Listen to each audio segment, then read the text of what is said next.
বিচার করার কথা স্পষ্ট মতো না করছে। ইসলাম কি বলে কোন অন্য ধর্মের কোনো কিছু করার, অন্য ধর্মের ক্ষতি করার? তো অন্য ধর্ম যারা আছে তারা তাদের ধর্ম পালন করবো, আমরা আমাদের ধর্ম পালন করবো, কিন্তু আমরা কিন্তু সেটা স্বাধীনভাবে পারি নাই। একটা সময় ছিল মসজিদের খতিবদেরকে ডিজিএফআই একটা বয়ান ধরাই দিয়ে গেছে, মসজিদ ওই বয়ানি কতর বাইরে কিছু বলা যাবে না।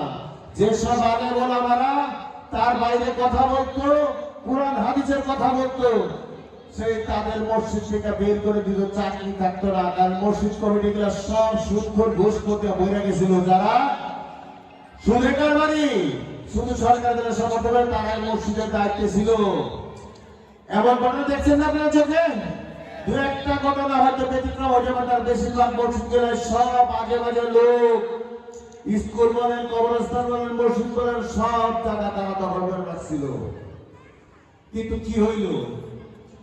আল্লাহর সাথে কি কেউ চ্যালেঞ্জ করে পারে? কোন মানুষের ক্ষমতা আছে? কোন কিছুর ক্ষমতা? আল্লাহ শুধু ছাড় দেন, ছেড়ে দেন না। 14 বছর যখন বাংলাদেশ সমস্ত রাজনৈতিক দল এই সরকারের বিভিন্ন অন্যায় কাজের বিরুদ্ধে করতেছিল, তখন আমাদের রাজনৈতিক নেতা কর্মীদেরকে গুম করা হতো, ক্রস ফায়ার দেওয়া হতো, জেলখানা ঢোকা রাখা হতো। আমারও কিন্তু অনেক